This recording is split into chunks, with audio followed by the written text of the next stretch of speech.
Hello, homies. So today's episode is a little bit different and more geared towards the homeopaths. It is a recording of a very special lecture on remedy provings by Misha Norland and two of his sons, Manny and Luke Norland, from just over a year ago, not long before the much-loved Misha's passing. The recording jumps straight into Luke talking on the proving of the remedy serotonin. Then Manny speaks on the proving of the remedy lightning, and the recording finishes off with Misha's talk on the proving of the remedy AIDS. The School of Homeopathy is well known for the amazing work they do on proving new remedies, and if you'd like to purchase their provings book, you can do so at www.schoolofhealth.com/books/ a celebration of provings with dashes in between. So it's a little bit tricky to read it out, but I will pop it in the show notes and you can find it there. And then if you're interested in studying with the School of Homeopathy, visit www.homeopathyschool.com, and also make sure that you check out our interview with Manny Norland on the podcast about the School of Homeopathy on episode 131. So just scroll back a couple of episodes and you'll find it there. Enjoy the show. Welcome to the Homeopathy Hangout, where we discuss all things homeopathy from around the world. And now my mum and your host, Eugenie Kruger. We're recording too. Yeah. Serotonin acts as a trophic factor. These are proteins that support the growth, survival, and differentiation of neurons. And this starts soon after conception. So this is directly related to the production of serotonin in the mother's gut and its transfer into her blood platelets. From a very early stage of gestation, the fetus also starts synthesizing its own serotonin in a special group of nuclei in the midbrain. Serotonin is known as a happy hormone because it is now recognized for its power to lift depression, regulate mood, and affect happiness. Dopamine, oxytocin, and endorphins are the other three happy hormones. Serotonin also helps to regulate sleep-wake cycles and suppress appetite, and it's necessary for muscle contraction, cognitive function, and it plays a role in all sorts of areas in the body, especially the autonomic nervous system. So it has a very broad sphere of action in the body. High levels of serotonin can cause diarrhea, fever, raised heart rate, dizziness, tremors, and convulsions. And low levels are associated with depression, fatigue, anxiety, insomnia, migraines, even OCD-like behavior and mood swings.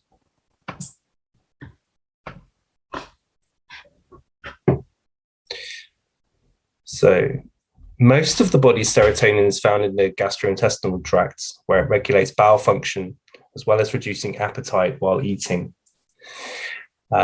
It's released by blood platelets when there's a wound. The resulting vasoconstriction reduces blood flow and helps blood clots to form. It also appears to inhibit sexual activity. So you might know of SSRIs, which are selective serotonin reuptake inhibitors, which boost serotonin levels in people with depression. So it seems that clinically, serotonin is likely to become a remedy used in this way.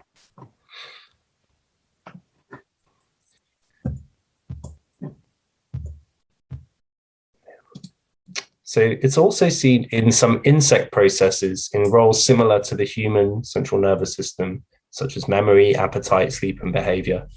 Locust swarming is actually mediated by serotonin, and it transforms social preference from aversion to a gregarious state, which enables coherent groups, something that's really interesting and has certainly come through in this proving. Also, learning in flies and honeybees is affected by the presence of serotonin. It's also a compound in stinging nettles, where it causes pain on injection. So we're going to expect to see quite a lot of this coming through. So SSRIs, so this is like Prozac and Zoloft. They work by increasing serotonin levels. So normally in the brain, after carrying a message, serotonin would be reabsorbed by the nerve cells. This is known as reuptake. But SSRIs work by blocking or inhibiting this, meaning that more serotonin is available to pass further messages between nearby nerve cells. When it's taken in the drug MDMA, this causes like a flooding of serotonin that leads to heightened sensitivity, touch and movement become intensely pleasurable, and there's an intense connection and empathy with others, with rushes of exhilaration that often come with nausea and a need to defecate quite urgently. And this physical sensitivity comes with self-acceptance, empathy for others, and sort of opening up. And this all came through really strongly in the proving. And of course, you expect to see the other side when the serotonin supplies are depleted. So at the core of this remedy, we see profound and frivolous bonding sort of disintegrating into a sensation of isolation.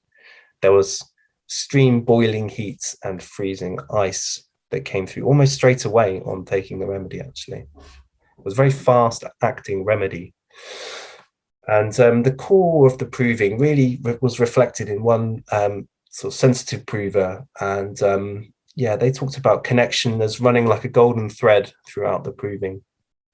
Many provers reported like a feeling of oneness, an intensity or vividness of sound and color, bonding, whether that's with family or animals or just even strangers, a sense of unification and attachment, and also wanting to be mothered and hugged, or even regressing and becoming childlike.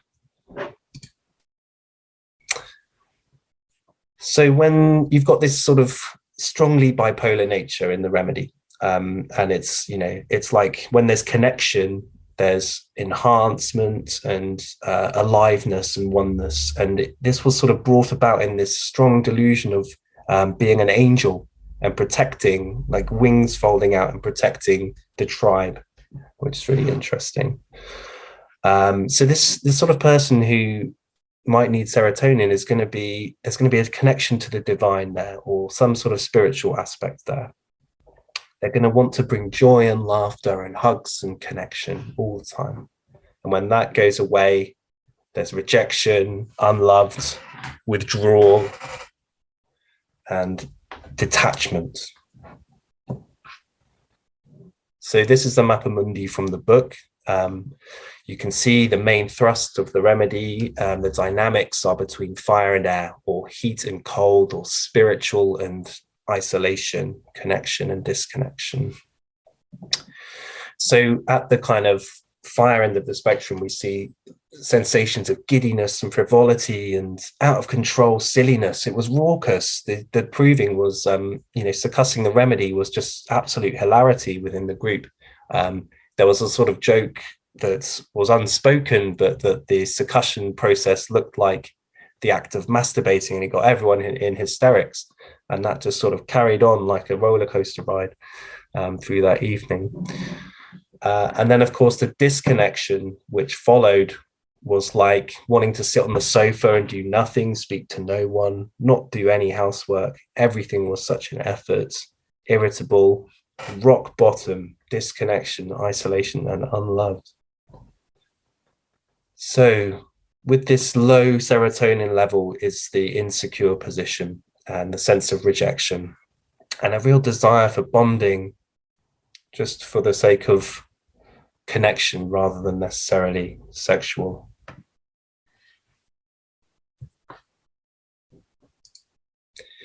I love these bits in the book where there's a table with sort of miasm, suggestion, comparisons to other remedies, sphere of action, sensations, and images. It's a really nice encapsulation of what the proving brought out. So you can see like an obvious comparison to the entheogen drug remedies, where there's this connection to a spiritual state or a cosmic, even psychedelic state. Entheogens are drugs that have been used by shamans and healers, such as magic mushrooms or cannabis indica. And the miasm is quite acute. It's very fast acting, very sort of polarized type symptoms, mostly in the neurological sphere, but also in the bladder. There were UTI, really strong UTI-like symptoms, and latchkey bladder and incontinence that really came through strongly. And this angel and the sort of light being reflected or beaming with light were some strong images that came through. So sarcodes, there's a bit of work on sarcodes, well, a lot of work on sarcodes by Jeff Johnson, and he's mostly focused on glands and hormones. And sarcodes are basically essential for human life processes. And you might be able to get some hints as to the sarcode type patient from the language that they use. And this is where Jeff's done some amazing work. So someone who talks a lot about their function and needing to do something perfectly, that you're just here to do your job and to make things work in harmony. That's the sort of language that a sarcode might use. It's a very brief introduction because we're only doing short presentations. But these are some of the sensation words that Jeff was able to bring out from his provings by sort of, with each prover, taking them to the sensation level, really. And, there's some interesting remedies that he's been using, like testosterone, which is about protection and providing, and the sort of image of perfect strength, and oxytocin, the hormone of love, like close, loving, romantic bonding hormone. It's probably quite close to serotonin. And thyroidinium, they have to be useful or needed. There's a sense of betrayal or no trust, a bit like you get from the halogen group.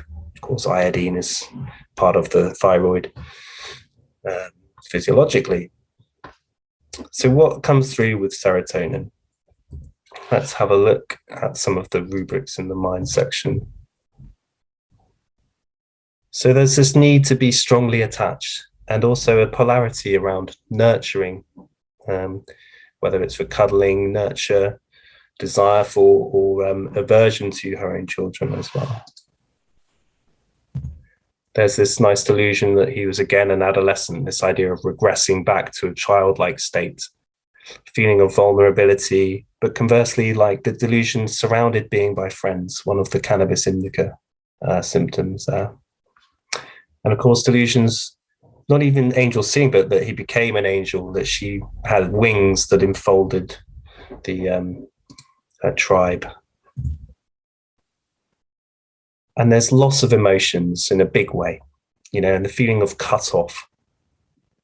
And also this, sees an abundance of light, almost beaming out of herself was the expression.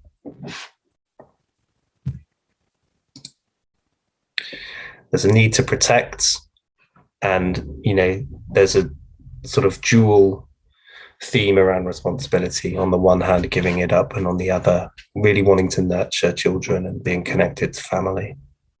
And the sensation of unification with everything, even nature. And in the physicals, these are some of the highlights. There's quite a lot there, but there were some strong chest and cough and breathing symptoms, as though the chest were caving in, can't breathe, hurts to cough, struggling to breathe, can't talk, can't communicate. It's so important for serotonin. It's all about connection. So communication and anything which connects to others is going to be central to their case. And this, when I started getting angry with my children, my heart and chest area started aching. Very interesting sort of mental emotional connection. There were so many UTI-like symptoms. This one here with cutting pain and this latchkey bladder. So as soon as you get in through the door, you have to go to the toilet. And incontinence. And there was one of the provers, every time they had to admonish their children, they would wet themselves. So it really was very strong. So yeah, there were some back symptoms, as is very common in provings, but a heavy aching, weight pushing down. And, the prover said, it actually sums up my whole day, which has been spent going from place to place, helping others and trying to keep them happy and calm and relaxed. That's a very sarcode type expression. I'm trying to do it all for everybody else to make it perfect for them. This is a nice one. Wow, everything is so crisp and amazing. The trees are really beautiful. The grass is really green. Everything's a bit sparkly. I feel like I've been at a festival for 3 weeks at the time of my life, had a good sleep for a day, and then woken up still a bit spangled, but ever so calm. Spangled is like relaxed, at ease, warm, cozy, wrapped up. There were problems with appetite, which you would gather from reading through the role of serotonin in the body, especially in the gastrointestinal tract. So people just had to snack all the time. A lot of people put on weight, feeling of heaviness in the lower abdomen. And yeah, comfort eating sort of thing came up. And these are just some of the small rubrics that were found. So stitching, sort of shooting, neuralgic type pains were strong. It affected the vision, affected the bladder, and it affected the digestive system. And the thermoregulatory system, big time, this icy coldness and boiling heat, which we'll get to. There were quite a lot of uterine sensations, cramping, disruption to the menstrual cycle. And yeah, this nice rubric, conscious of the uterus, just the consciousness went there. We were very aware. A lot of pulsation and vibration and energy. Okay, and this, lack of vital heat, but also flushes of heat alternating with chills. So, sorry if I'm going very quickly, guys, but we have limited time. We want to make this a nice interactive session for you too. So, one of the main themes, connection, bonding and attachment, as you'd expect from this neurotransmitter, which is all about connection at the synapse cleft. There's a feeling of being hyper-connected, vivid, a part of everything. Very significant and intense awareness of bonding and connection.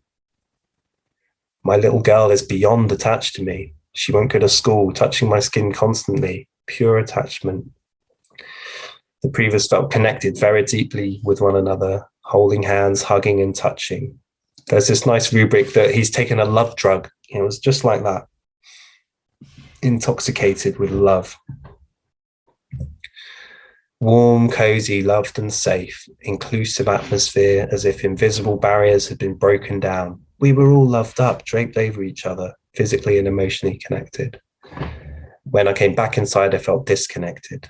Can't pull myself into the room. So this, the Prevas thought, was the central key to a really deep level.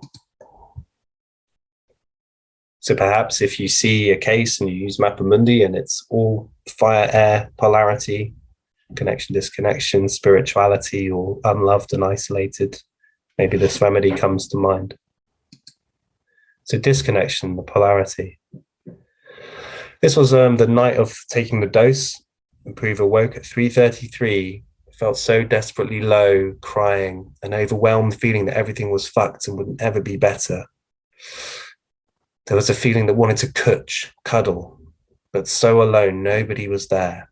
Hurt, rejected, and unloved, especially by those closest to me. So the other side. I didn't fit in, sad, rejected, ugly, can't find my mojo. It's as though I've given up all hope of having willpower to stop myself. This is related to eating. Profound isolation, totally detached, don't belong. Isolated from the rest of the world and connected to death. No focus, no drive, completely detached. The mothering theme was strong. One Preva felt like regressing. They wanted to suck their thumb and did so secretly. Felt like a child, started crying. One was buying all beige clothes, wanting to bake for their baby, for their family. Dreams of mother. She came up and hugged me. She was out on remand from prison. I was trying to clear her name. So attached. Thanks, mate. So attached to the kids, giving hugs to everybody. I wanted to come out of the bathroom in my bra and knickers and bond with the girls. And then, like my own 1-year-old was forsaking me. If mum hadn't come in, I would have just carried on crying. When someone gives you a nice hug, you kind of disintegrate. All about connection. It's quite a simple picture, really. And we have to cover this aspect of angel. It was very strong for one Preva. And it's this being an angel, powerful with wings, a spectre and a sword. Don't mess with my people. I felt the wings go back into my body. It was so intense. This happened twice.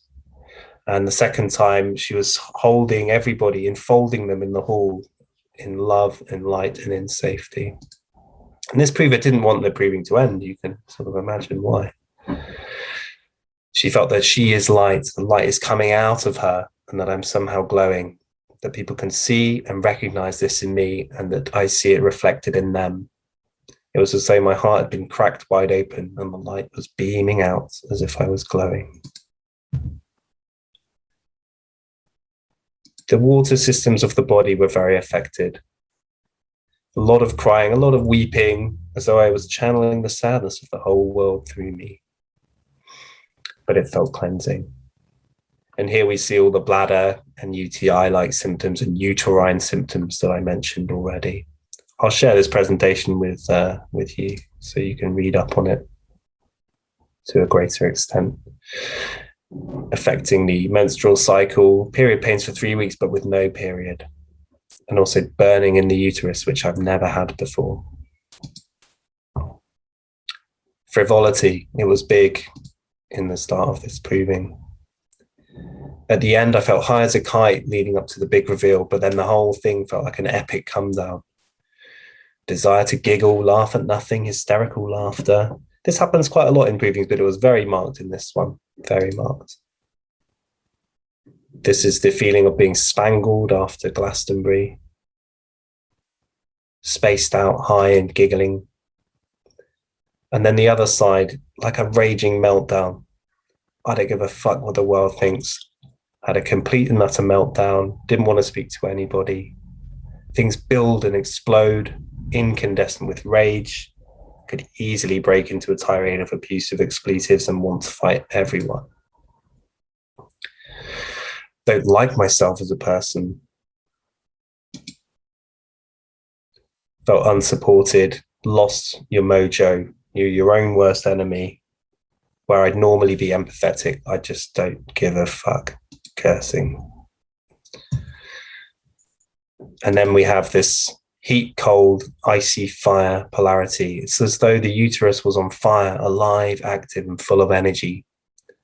Coldness throughout my body, accompanied by shivering and goosebumps, like my feet were sitting in ice. All of a sudden, I was boiling hot and clammy. There was even feet like ice blocks, disconnected and cut off at the ankles, as though my feet were in a morgue. Horrible sensation. So all this boiling and tingling and icy, freezing cold. And here we have the final quote from our key prover. I really loved proving serotonin, and it was almost with regret that I had to let it go. Although I'd been really excited to find out what it was high as a kite in the big reveal and the closing ceremony. The whole thing felt like an epic come down. Thankfully, the day after college, I had one final beautiful serotonin day for myself. I was walking around town and felt as if my heart had been cracked wide open and the light was beaming out. I literally felt as if I was glowing, and surely everyone could see it. I felt love and connection towards everyone I saw. I wish I could always feel this way.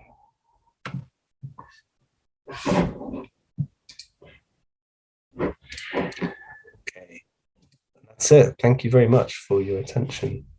I'll hand over to Manny. Great, thank you, Luke.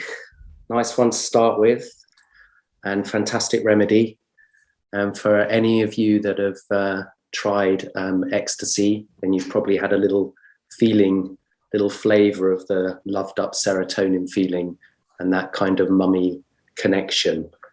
But I'm here to talk about a very different remedy. We're going to do lightning together now. And lightning has lots of energy. So it's a good one to do.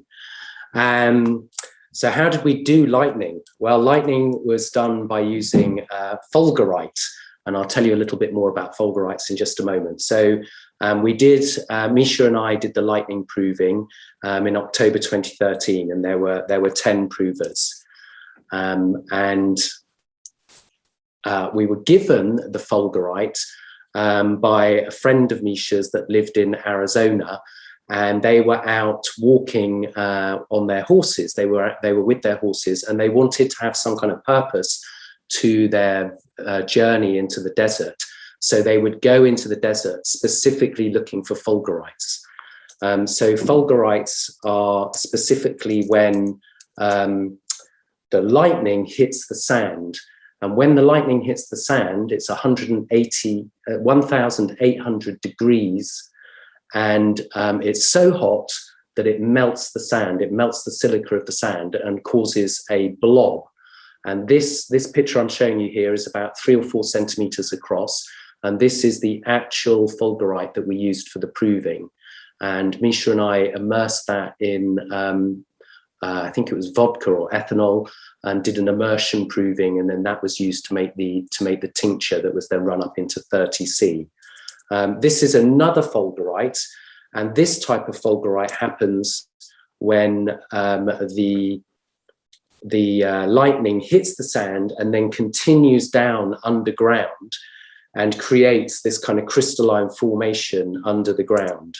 And here are a couple more fulgurites where you can see that crystalline structure opened up, or you can see more of these kind of blobby structures where it's obviously hit some darker colored substrate or sand.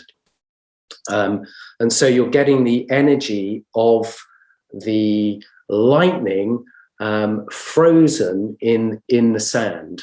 And that meant that we were able to take the lightning and do a proving with it and have that kind of electric energy. So around the Earth, there are around 40 to 50 lightning strikes every second. That's 1.4 billion flashes per year. And usually a lightning strike lasts for around 30 milliseconds. So when it hits the ground and makes that connection and earths itself, that's the connection, 1,800 degrees, 30 millisecond connection that then melts whatever it comes into contact with, in this case, the desert floor.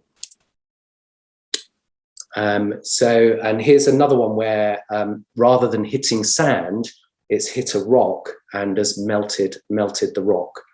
And fulgur is Latin for thunderbolt. And that obviously makes sense. So what you're getting here is the two components fusing together, the composition of the sand and the lightning strike coming together to generate this fulgurite that we can use in the proving.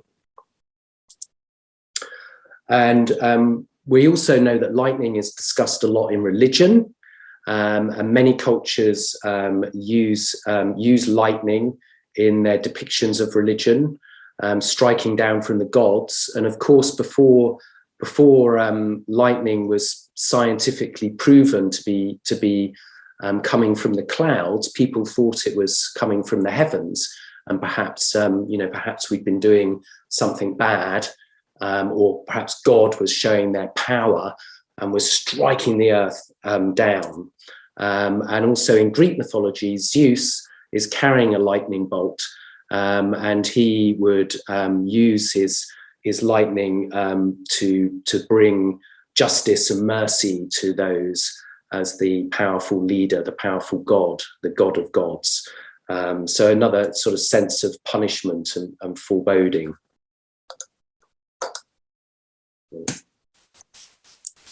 You also have Thor, another depiction, another god from the Nordic religion, with his hammer and bringing lightning and great power. And then quite differently, we have this little fella, which is the lightning bird. Here we are, the hammer-cop lightning bird. Quite an interesting bird. And this is from Africa. Just getting to my notes here. And is associated with witchcraft, and the bird is said to be able to summon lightning bolts from its wings and claws, and would sometimes change into a good-looking man to seduce a woman. So this is considered a very powerful bird, and I love the kind of streamlined look of it. And then lightning in religion we've talked about, and now I want to talk about how lightning is also an imponderable. Although we had used a fulgurite where, in a sense, the lightning is kind of coming into the manifestation of the physical through the sand, through the melted sand, when we did the proving, we didn't actually get very many silica-like symptoms coming through. The proving had a lot more in common with imponderable themes. And so it has, which I guess, if you think about the power of the lightning strike and the fact that it's essentially electricity or static electricity that's coming down from the clouds, then I suppose there's no great surprise that it's got these big links with imponderables.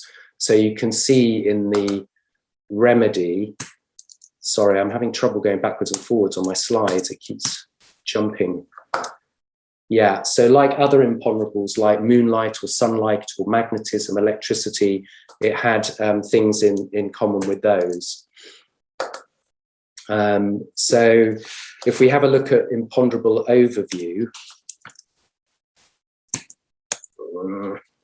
yeah, here we go. So the imponderables are obviously a set of remedies that are to do with energy. They're often full of potential, full of power, full of force, capable of making a change or a transformation. And that can often be quite destructive. They can be spreading and dismantling. They can be stronger than matter. They can penetrate matter. They can access everything. So they're unrestricted by time and space. They're sort of beyond matter. They're spiritual. And if you think about lightning and even the way that it came into our fulgurite, you can immediately see how many of those would apply to the lightning bolt, its transformational power, how destructive lightning can be. When it strikes a tree and incinerates the water in the tree and often kind of makes them explode from the inside out. That kind of power of destruction. And if, I can't remember the statistic of how many people get struck by lightning every year, but it's a surprisingly high amount and not many people survive. You're considered very lucky if you survive for a strike of lightning. There is one guy, I think he was American, who's been struck 7 times by lightning and survived, and he is in the Guinness Book of Records. So yes, it has this great destructive power, but this great force and energy and ability to penetrate and go where it wants. You never know where lightning's going to strike. Lightning never strikes the same spot twice. This kind of thing, and that whole kind of build up of the energy. So lightning has a lot to do with electricity. And if you've ever stood underneath a pylon, which I'm sure many of you have, then you get that sense of electricity. You can hear the hum, you can feel the buzz, and it feels, I don't know, for me, it feels slightly uncomfortable. It's like there's a great power above you and there's something that doesn't sit quite right, a kind of foreboding about it. And that's exactly the same with a thunderstorm, of course, when it's coming in.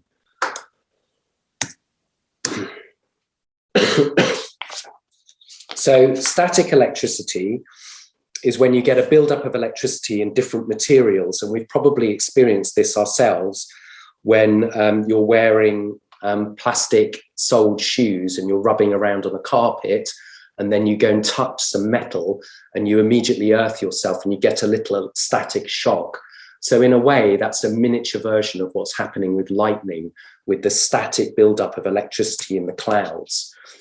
So that it's thought that all the ice particles in a cloud are rubbing together and then pulling apart the electrons and neutrons, positive and negative electrons from around the neutron. And then the positive ones are going to the top and the negative ones are coming to the bottom. And then eventually the sort of buildup becomes so great that it needs to earth itself.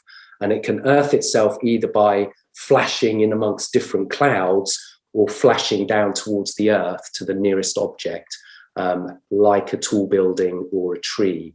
And then you get these huge flashes of energy, of electricity dissipating from the clouds. And then you get your lightning. And when a storm is coming, then you get that kind of sense of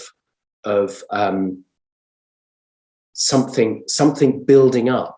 The sky's darkening, it's getting blacker. There's an energy building. There's going to be thunder, there's going to be lightning. I need to get indoors. I need to be safe. I don't want to be out on a high hilltop surrounded, I don't want to be hiding under a tree or holding an umbrella up. There's that sense of impending doom. And that definitely came through in the proving, this powerful energy, this powerful electricity, this flash of extreme violence, but this buildup of impending doom before it. I had some personal experiences with the proving quite early on after taking the remedy. And I had, for example, I had a nightmare of being surrounded by wolves and wolves coming to get me and having to hide in amongst the rocks to get away from them. So that sense of impending danger.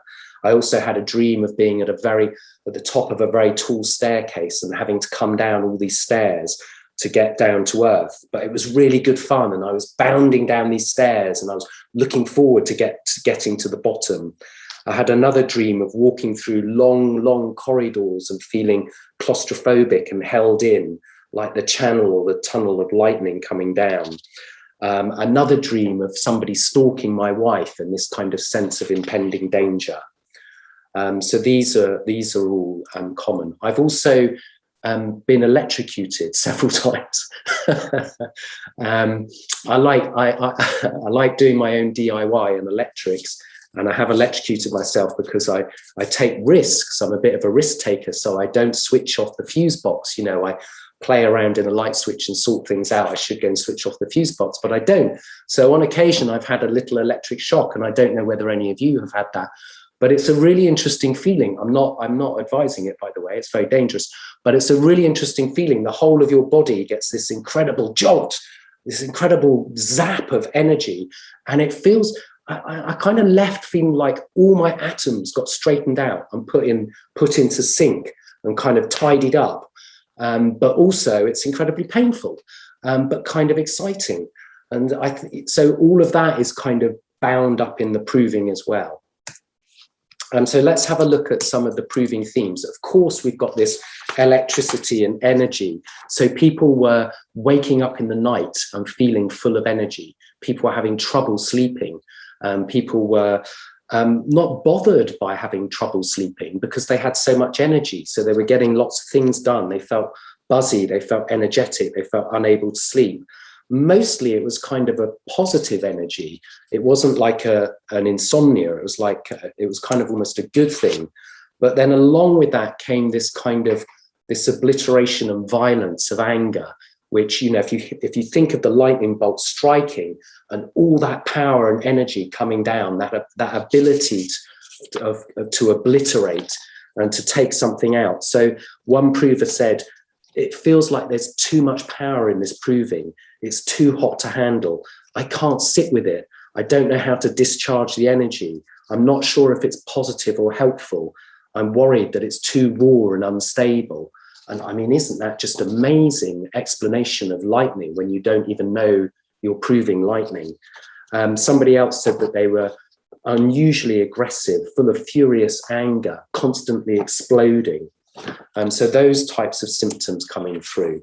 So a general kind of intensity or build-up of intensity and emotion in the proving came through. So an intensity of all of the symptoms, and people reacting more quickly to things or having less tolerance to things and snapping more quickly. Or it could be a pleasant intensity, like a deeper love connection or a deeper connection with their partner, but a general intensity of all things, which again, you can imagine with the build-up, the intensity of the build-up of the storm or the intensity of the lightning. So where you see cases where there's this kind of build-up of intensity going on, positive or negative. And then things becoming exposed or things being hidden. So this idea of, things like somebody said they felt like they were going to a fancy dress party and they didn't know how much to cover themselves up or how much to reveal themselves. Another person said that they were moving into an old house, and she was convinced it was being watched or judged, and she was hiding behind the curtains and peering behind the curtains. So this sense of something being uncovered or exposed. So going from hidden to being shown, which again, I mean, so many of these you can relate so beautifully to the idea of lightning and the thunderbolt, and the idea of this build up in the clouds and then the thing being revealed and coming down. A loss of boundaries and invasion.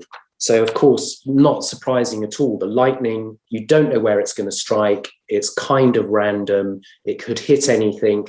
So this sense of being invaded was there in the remedy, and this idea of loss of boundaries. How can you have any boundaries? How will you know where the lightning's going to come down? Where will this immense energy and power come? So somebody said, my space is being invaded, not enough space on both sides, bashed twice by a lady, same spot, middle of the upper back. Sorry, talking about where the sensation was. Then somebody barges into the room while having a conversation. Another one just comes into the room looking at what's written. It all seemed so rude and invasive. Again, I felt like my personal space was being invaded. So these sorts of things coming through. We also had quite a lot of symptoms that with this kind of branching tubes or antlers, which was interesting because an antler looks very similar to a fulgurite. So there were a few mentions of antlers coming up, or this idea of branching tubes. And I had that dream of being inside a tube myself. On to the next one. Sorry, my screen keeps freezing. Just go back. Okay, speed and excitement. Lots of speed and excitement. Of course, no surprise there. The speed of lightning, the excitement of lightning, the energy of it, the excitement of being in the thunderstorm. So yes, people saying I seem to be enjoying my life more. It's so exciting. There's so many things going on. I can feel my heartbeat is more exciting. Something's captured my attention. I want to zoom in on it. I want to narrow my focus. I feel intense energy.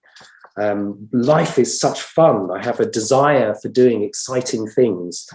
These types of things coming up. On to the next one. Of course, things to do with height, things to do with flying, things to do with falling, lightning crashing down to the earth. Of course, there's no surprise in that theme coming through very strongly in the remedy. And then on to the next one, we have patterns and vibrancy. Oh, yeah, sorry, my screen is sticking every time I change slide. So apologies for the stuttering backwards and forwards. I'm sure it's got something to do with lightning. But yes, lots of colours, lots of patterns, lots of vibrancy coming through, which we see a lot in the imponderables, but a lot of that came through. So one person described it as dreaming in 2D and the characters moving right and left, and then suddenly everything popping into 3D and coming to life. Another person saying that they feel like they're seeing everything through a bright camera lens, and everything is oversaturated and overexposed. Patterns on the carpet became more interesting and exciting. There was a sense of connection. So this is the connection of the sky coming down to the connection of the earth. So the lightning connecting, and that great sense of relief that came with that, being grounded and earthed. Finally, the energy is dissipated. And then with that came this real sense of euphoria and calm.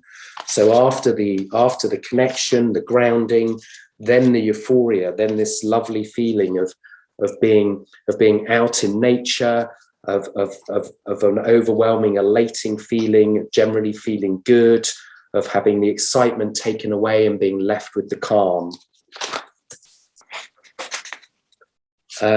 Also, on the other side, we had the sharp stabbing pains, which again, not you could imagine that with the sharp stabbing of the lightning coming down.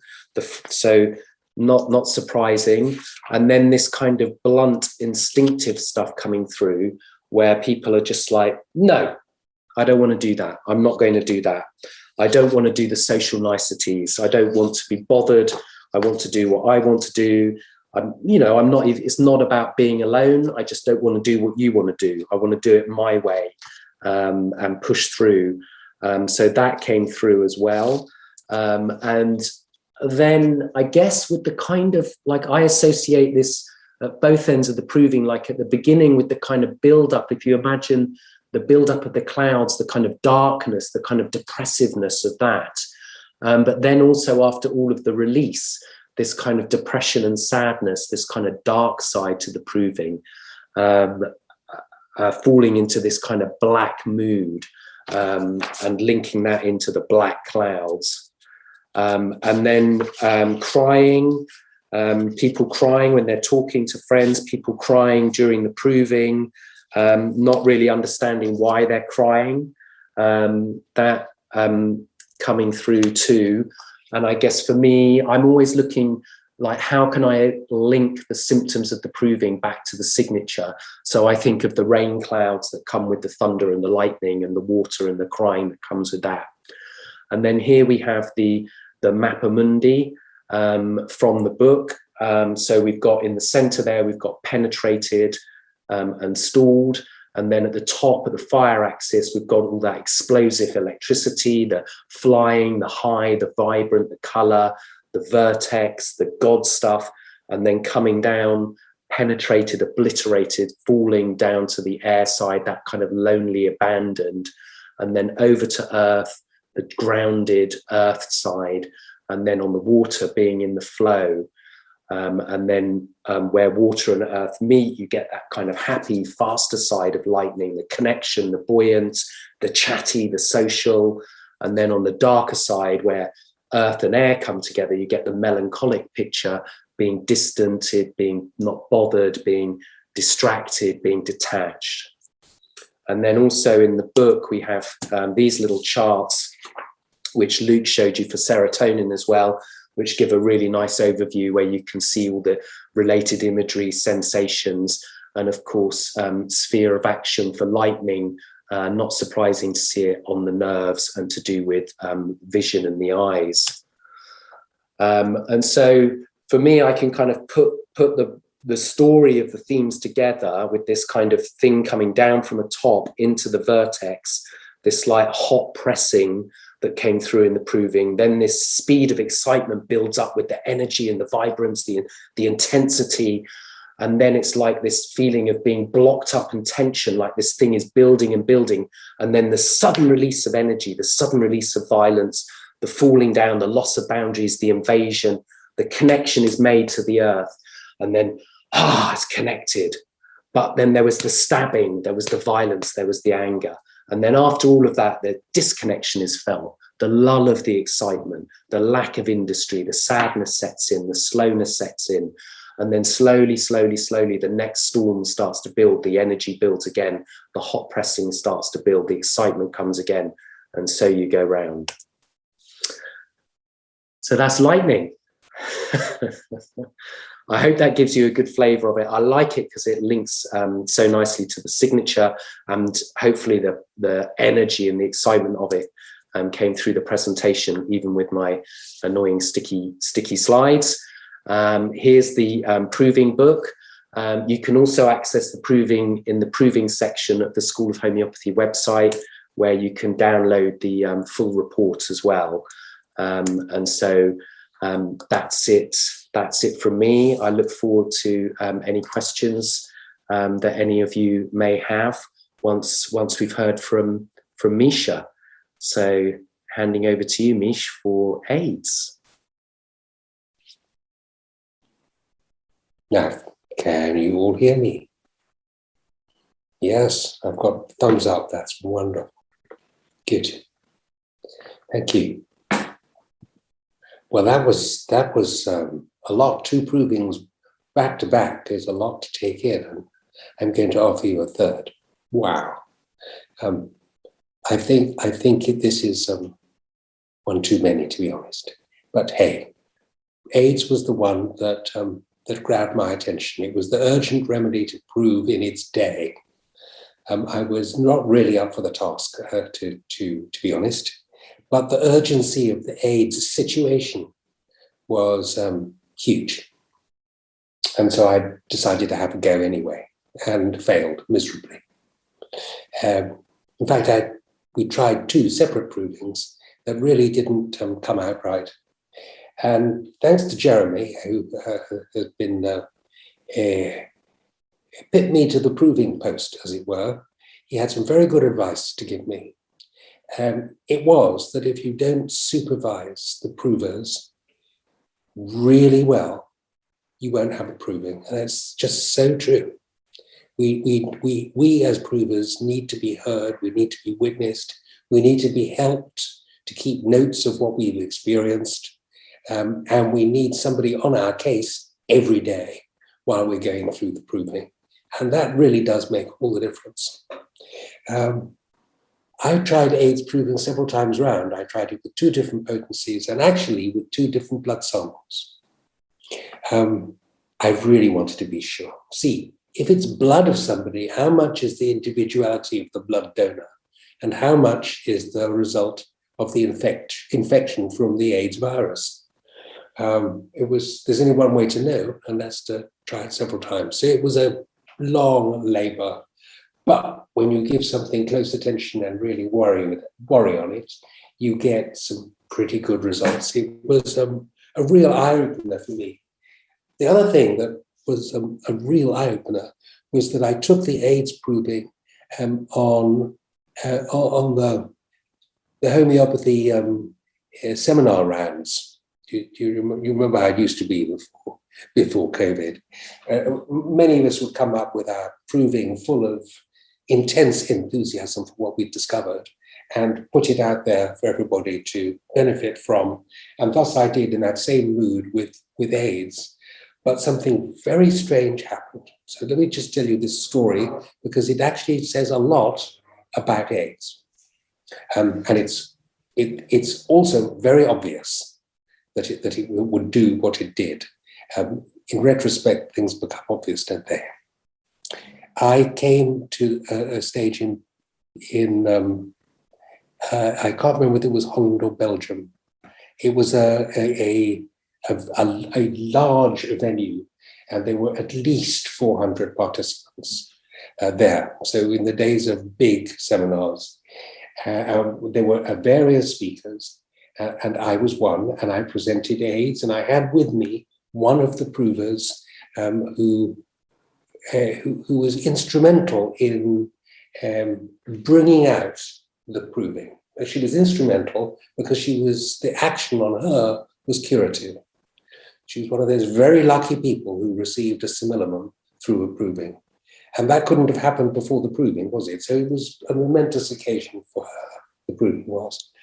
She was there not as my assistant. She was there as a representative of another organization.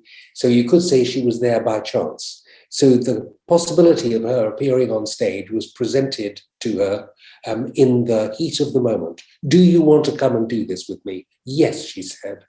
And I said, are you sure?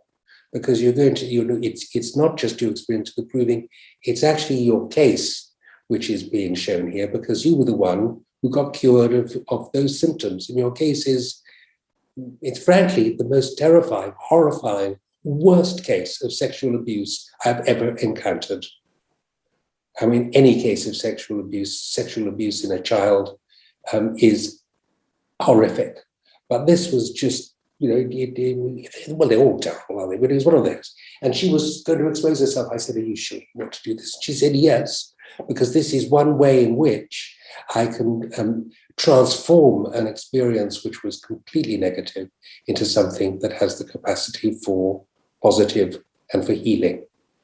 So out she came. The two of us did our thing on the stage. And the effect was such that bells started ringing. Let me explain to you how this worked. The seminary building was a dome-shaped, round circular building with a dome-shaped roof. And in the structure of the dome were 2 circles from which were suspended lights. I mean, incandescent lights, each in its own glass lampshade. And the lampshades started moving, and they knocked one into the other.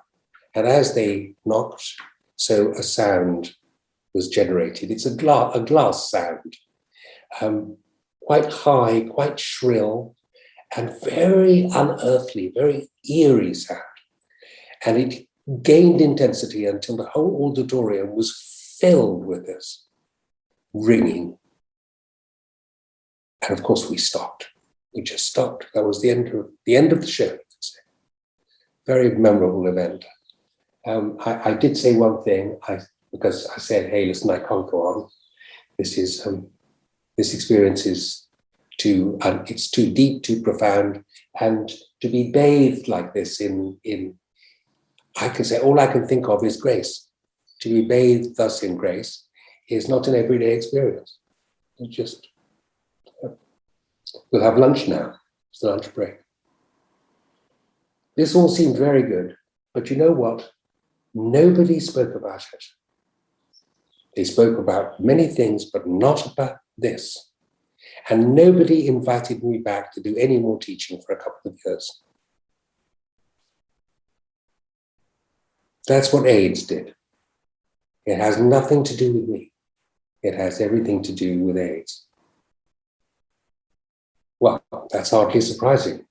We've experienced a pandemic which we've responded to more vigorously than anybody responded to AIDS, because we were able to.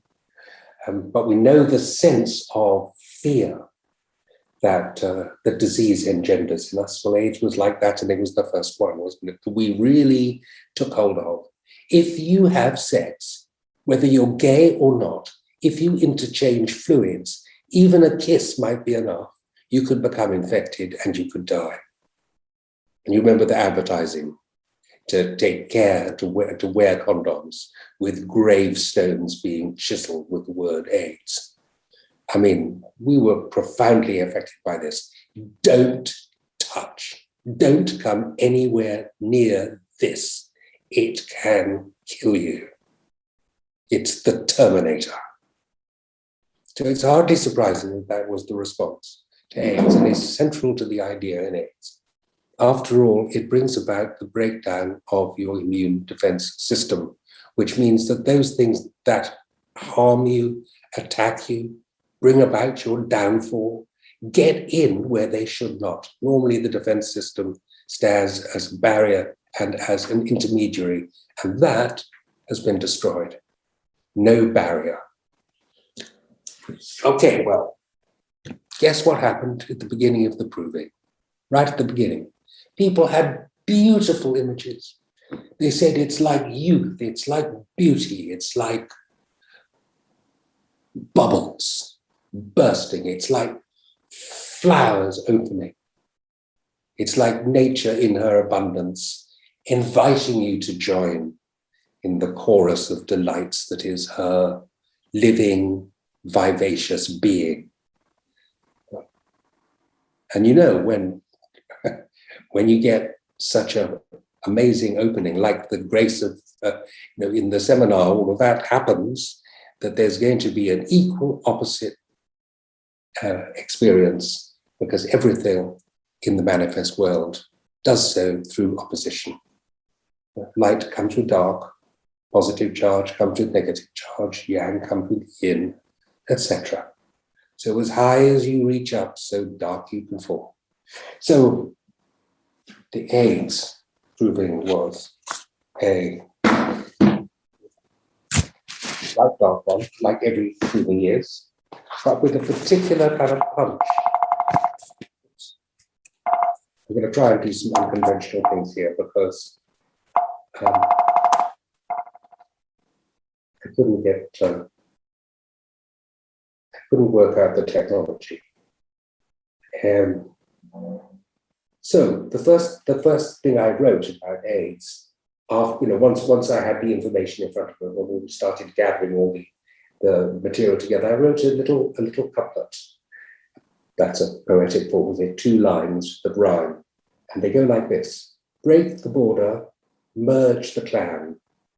The world can be one, a unified family of man. Of course, it should say woman as well, but that spoils the poetry, so I let it stand, even though it's not quite accurate. Break the border, merge the clan. the world can be one, a unified family of man. That's the plus side. Barriers gone. Love comes in, love comes out. And the negative side is, we'll come to it. So I wrote some stuff. This is in the book. And I'll just read it to you. Being a nosode, the AIDS state may appear in a patient as if it were an overlay. This can come about because they have been miasmatically infected by it.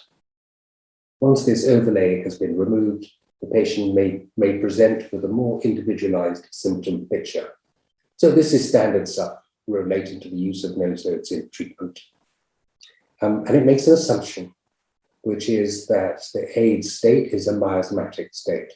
Not only is it something that we will prove because it was in the bloodstream of a man who subsequently died of AIDS-related symptoms, it is also a miasm, which means that it pre-exists the physical form and shape, is presented by it in an infected disease organism, in this case a virus, or some DNA, and it's transmitted, in this case also sexually, though it's transmitted through blood, not just sex. But this has all the hallmarks of miasm that Hanuman gave to the term.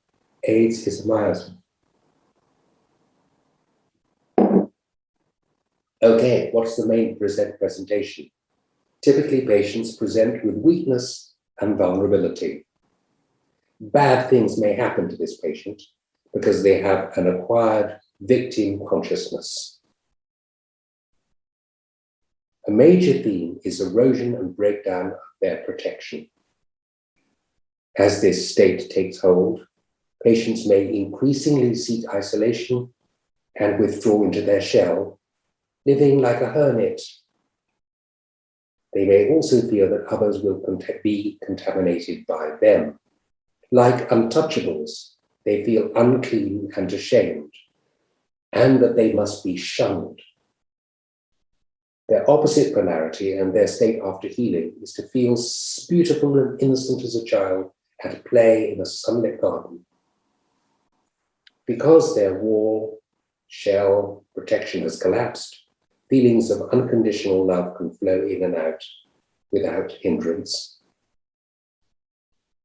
In a nutshell, the major theme is the breakdown of protection. As one prover put it, I had lost my wall and my shell, and there was a free flow of emotions both in and out. I was exposed, almost naked, with no control. Uninterrupted flow between myself and the group. Versus, I do not belong, I feel excluded and lied to.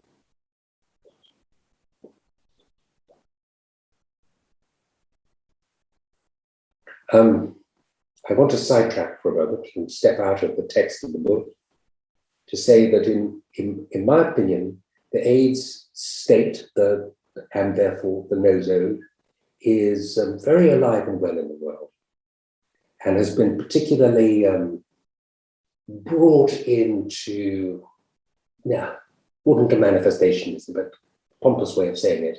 It's been made alive by the pandemic, because this is the way we have felt, the way we've been treated, and it's what we've had to do. We've had to make sure that our boundaries are secure.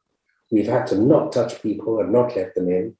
And we have been treated, and many of us, I should say, have felt as though we've been treated as though we are the ones who are unclean, as though we will infect others. And so what we have to do is keep our distance. This state of mind that is now common is the AIDS miasm talking loud and clear, in my opinion. And therefore, the AIDS nosode can be used in treatment of COVID patients in two areas. One is before they become infected, in other words, as a homeoprophylaxis, but more importantly, in the cases of long COVID. Now, we struggle with long COVID patients. All my colleagues do, across nations. So here we are, we're 150 people, homeopaths across nations, and I bet we'll agree that we have trouble treating long COVID. So what we may need is a nosode that represents the miasm. And my suggestion is that the AIDS nosode may be the one.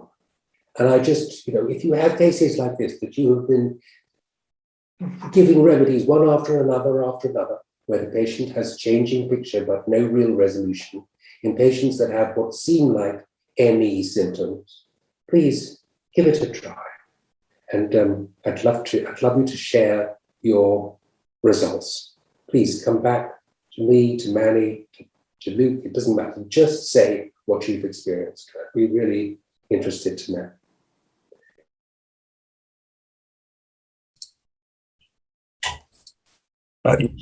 You're muted, Misha. Sorry. You're muted. I was just going to say you're at the 15-minute mark, and you just need to unmute yourself. Okay. That's it. You're fine. The most striking and reoccurring image to appear in the dream of provers was that of a house, usually of drab external appearance, yet opulent within. And the image of buried treasure, another dream theme, reminds us of Hades' realm, wherein worldly riches and assistance to aid the dead have been entombed. So this is an explanation after the event, but the event is these dreams occur.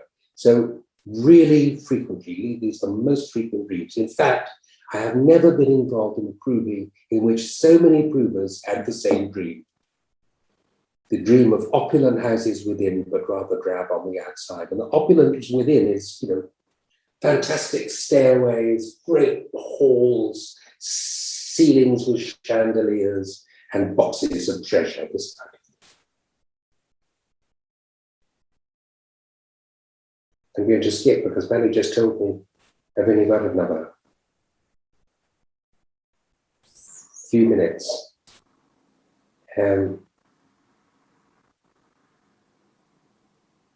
I wanted to tell you about the prover who had a positive effect.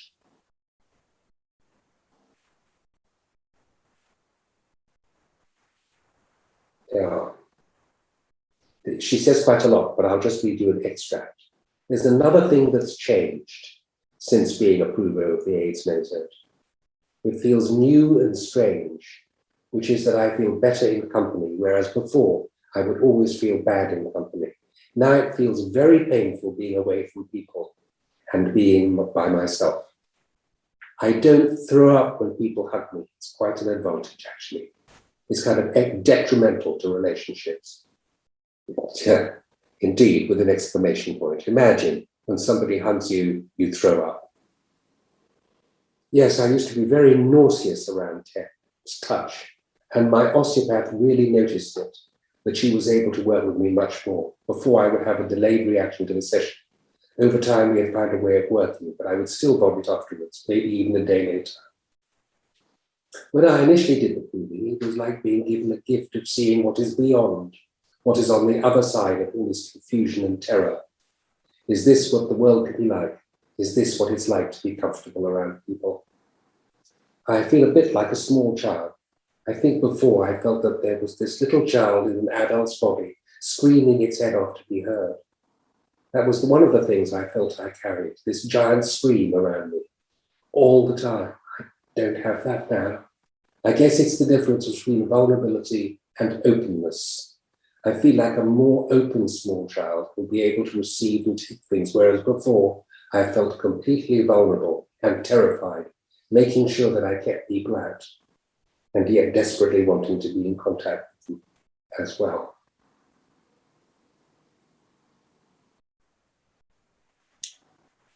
That's when I walk around and talk to people about their experience with COVID. That's what I hear them say very often, amongst other things. Just that. They want to be around, but they can't. And it really screws with their heads. And of course, the terror that's involved undermines their immune defense system. It undermines the vital force. And it makes them more vulnerable to infection. So it's a vicious circle, a vicious cycle that really could do with eradicating. Okay, I've just touched the surface of the thing. But I've said what I most want to say, given the COVID situation and the treatment of long COVID patients, which is, please give it a try. I suggest that 200C is a good potency, but whatever you like, you should really determine the potency on the basis of the energy available by the patient in front of you. And if they're very weakened and brought down, maybe even a 200C will be too high. I suggest you start with a unit dose. And if you don't get a response after a couple of days, that you repeat the dose, maybe for 4 successive days at the same potency to see what you can get out of it. And if the symptom picture changes, that's good. If the symptom picture changes and the patient has more vital force available, that's very good, because it means you might have a clear indication of a remedy that you can apply. And the patient, as I said, may not be an AIDS case, because AIDS cases are ones which usually have suffered abuse of one sort or another in their childhood. They've taken a kind of victim posture, and there's a reason for that. It's not a normal posture. Good. I think it'd be great to have a Q&A session. Thank you very much for giving me your ears. And it's been, I felt very free talking with you. Thank you for that freedom. Thank you very much. Thanks, Mish. Yeah, that was great. Thank you. Thank you. Thank you. There's one more thank you, which is to Manny. Yeah. If Manny hadn't bullied us all, or at least I felt bullied by him. A relentless kind of pressure to get this book done. I was going, I don't want to do it. Just congratulations, Manny. Perseverance furthers. The impending storm of the book, and then there it is. Yeah, totally. Like, and it's a beautiful book. I mean, it really is lovely. And what became very clear working on it and now looking at it is that this is a series. This is a series of short stories. This is a book of short stories. Each one is completely different, and they are amazing. What an extraordinary thing in years. We are very blessed. Yeah. Yeah, it's true that seeing them as a collection makes you appreciate the unique qualities of each one. Yes. And having it distilled rather than a 100 or so page document allows you to, just make those quick comparisons between them. Yeah. And I want to agree with everything that you've said, actually.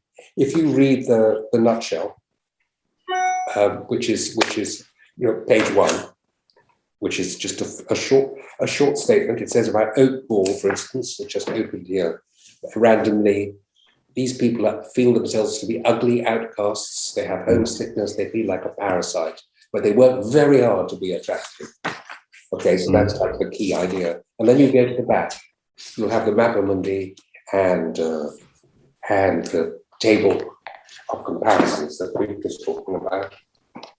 If you read those 2 pages, just that as a starter, you get a sense of what this remedy is all about. And therefore, from a prescribing point of view, it may have turned up because you repertorized it. You don't know what this remedy is because you've never heard of it, because it's new. You can go to those 2 pages and get a sense of whether you're in the same ballpark as your patient or somewhere else entirely. It's a very quick way of making this very useful. Good. Enough said. Yeah. And a lot of work's been done repertorizing them too, and those are going to be available in synthesis very soon, which is exciting. So the remedies will become more available through repertorization in the digital version of synthesis. And Synergy are bound to follow suit eventually. It's funny because they were first, but now they're last. It's not really. We had David Walkentin, who was such a, what a guy. We had friendships, and now we have Luke. On the other side. Yeah. Things work through friendships and relationships. They actually. Yeah, they do, very much so. Yeah, of course they do. We're humans. That's how we work. And it's true, Synergy have their own repertories, so they're not beholden to what Roger wants to do. So, right. Yeah. Good point. So I'm just looking at the questions coming through. Please do ask any questions. We've got a little bit of time left. I'll be very happy to help you. So somebody's asking where they get the book and is there a list of the remedies? So I'll put in the chat the web link to the book section of the school's website, and the Provings book's there. And yes, the 27 remedies are listed out. I can put that in the chat as well. I know it's too many it won't let me copy and paste all 27 in. But they're all there on the website. Have a quick look. That's probably the simplest. Other questions? Somebody's asking, where does one get the digital version of Synthesis? So that's only in Radar Opus software, and the next version of Synthesis will be in version 3 of Radar Opus. So go to radaropus.com. Yeah, thank you. Somebody's asking, is it available in digital format? I assume you mean the book. So at the moment, the book is only available in print, and we've done a hardback edition for the first print run. Once we do the second print run, then it will probably go to an ebook, and it might become a paperback book at that point. So yeah, if you want the hardback version, go for it. The remedies, somebody's asking about the remedies. So they're all available from Helios. John Morgan has worked with us over the years, helping us with the pharmacy side of many of the provings. And then in more recent years, more closely actually being involved in some of the provings as well. So yeah, Helios have the remedies there. If you have any trouble, then drop me an email and I can help. Just picking up on a couple of other questions there. Someone saying the Mappamundi is so helpful. Just a comment, which I completely agree with there. I'd like to hear that. Thank you. Yes.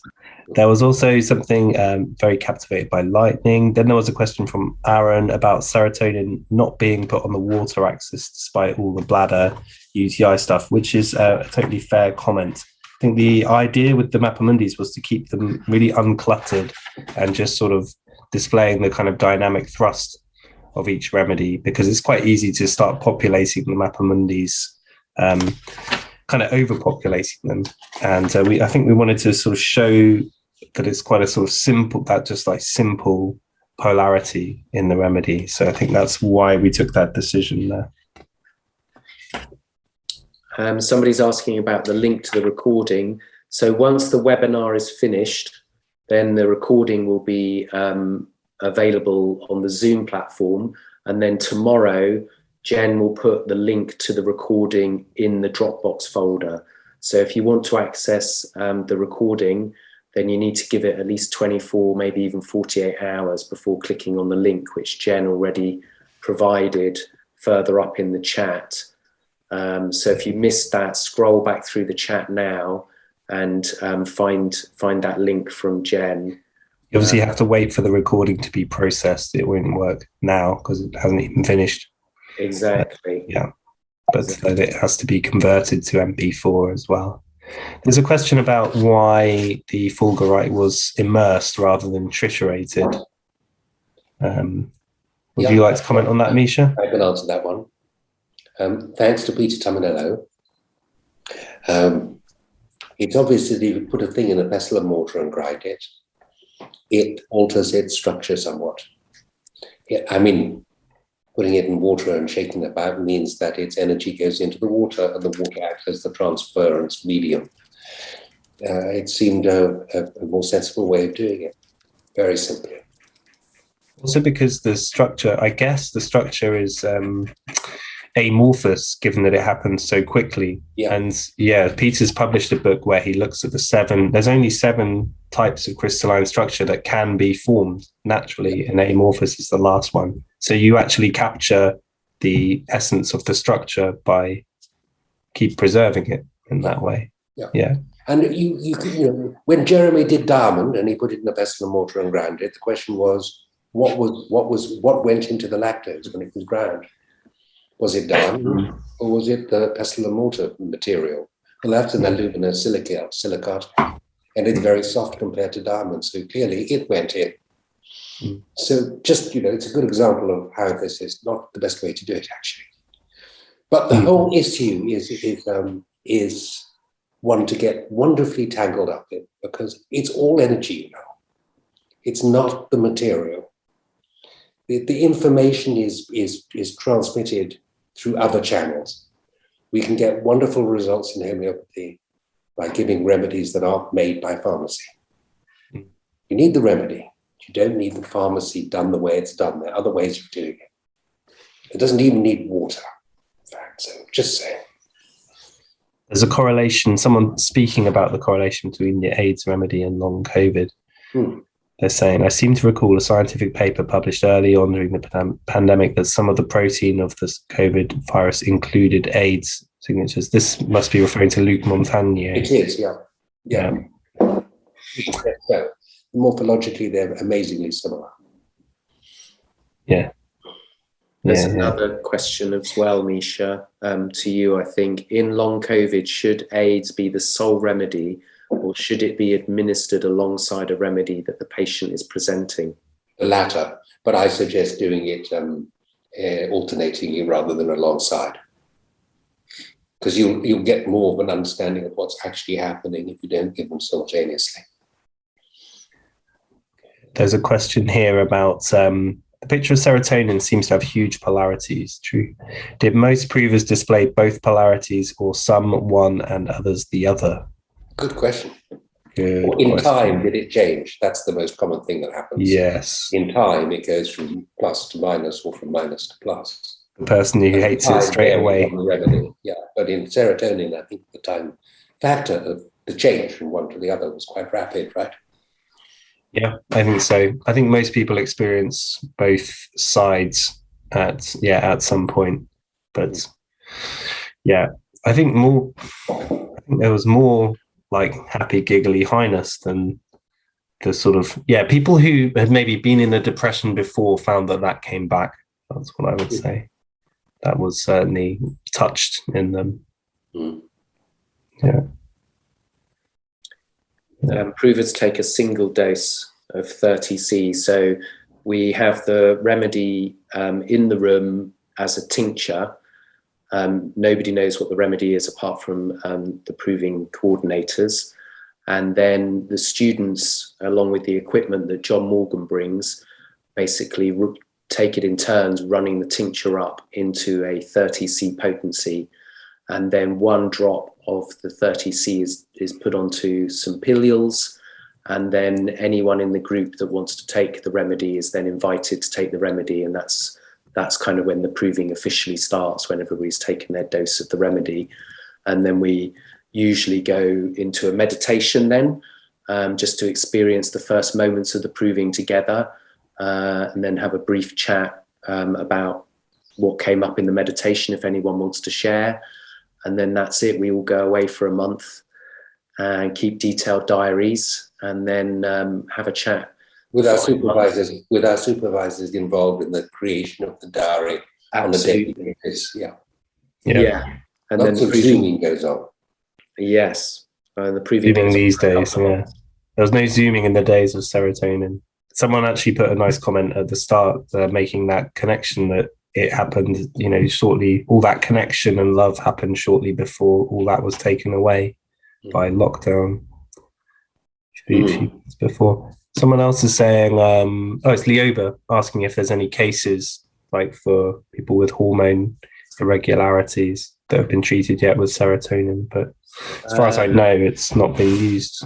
There were some cases shared in one of the journals from the Society of Homeopaths. And I believe that we have a couple of cases in the back of the book for serotonin. Or am I? No, I'm remembering that wrong. You're remembering sloth. I'm remembering sloth. Begins with S, that's why. How different can you get? Complete polarity. No, different. No, we haven't got anything on serotonin yet. It's too new. It's one of the things, like I said, Jeff's done a lot of work on hormones in glands, and kind of understands the language patients might use who would need that as a simillimum, but neurotransmitters are not really talked about, discussed yet as a group of sarcodes. So what we want you to go out there and use these remedies, have some fantastic cases, and then email them into me so that I can update the book and include more cases. Tom Jansen has a case there, apparently. Yeah, we've got a good selection of cases at the back, but it'd be wonderful to have more. So if you do have cases, let me know. It's used as a support remedy in Tom Jansen's work. Sure, that makes sense. But it'd be interesting to see, the person who needs it as a simillimum to get that picture as well. There's a long question here. I would think the structure is extremely important to the crystals, where it's a very distinctive quality and it allows the light to go through in a particular way, depending on which they are, but other substances. But here is energy related, and probably it does not matter. We are also material. Let's not forget it. And chemicals are a material representation of their more ethereal nature, but connect to the material world of our organs too. We need a link between matter and non-matter. Or we should have provings from different parts of animals to find a common thread between what are slightly different remedies. That is for scientific precision, which does have a role in our method too. Whoa, that's a lot in one long sentence, one paragraph. It's a Hahnemannian style sentence, that. You're going to have to unpack that aphorism. Unpack it, yeah. Yes. Yeah. Yeah, there's room for both approaches, and I know some people very much believe that which part of the animal really affects the nature of the proving outcome. Like Jeremy's talked about the fact that blood was used for the proving of the eagle, hasn't he? And that, as far as he's concerned, it's part of the reason why it has quite a syphilitic picture, if I'm remembering him correctly. We theorize. We don't know. And absolutely right. There's only one way out of theorizing, and that's to see, yeah. Right. Of course we need that. Absolutely. It would be great to try more of that out. Unfortunately, there aren't that many people doing provings. It would be good if we had more. Well, people do provings, but they don't always write them up, because it's such a massive job writing them up. So it's good to go through the experience of doing a proving, as long as it's held properly. But then the writing up of the proving is the big task that often doesn't happen or ends up being done in a bit of a rush. So it would be amazing to look at things in more detail, but that would need a lot more proving. So we need more people doing more provings and writing them up. There's a request for the presentations to be shared. I'm happy to do that, Manny. I can send it to Jen. Yeah, I put mine in the Dropbox already. Great. And then, Misha, how do you get around telling someone you're giving them a remedy called AIDS? Yeah, indeed. It's very difficult, isn't it? There's a story, and I can't remember which of the classical writers it is who writes about it. It's one of the English homeopaths long dead, I think, talking about having to give syphilinum and not being able to say, or indeed write a script that says syphilinum. So they invented a new word for the remedy. They called it lueticum. I'm sure you know that it has two names. And that was specifically to get around that problem. How do you tell them you're giving them syphilis or giving them AIDS? Very difficult. Very difficult. How do you tell somebody who's a vegan that you're not going to give an animal remedy? Carcinosin's a classic as well. Yes, it is quite right. Cancer. Yeah. A lot of education that's required. Yeah. Nosode A, someone's suggesting. Yeah. Good suggestion. Someone says, let's call AIDS Opal. The participants do have guidance for their diaries in the sense that they're given direction from us and a spreadsheet that they should use, and they're asked to explore the sensations and symptoms thoroughly, and they have like Misha said, regular contact with their supervisor especially at the beginning. Great. So what do you think, chaps? And shall we call it a day? Yeah, we're on time. That's good. Chaps. Good going. Chaps is very British, isn't it? Chaps. Yeah. Yeah. Chaps. Very public school. Yeah. What about the guys and gals?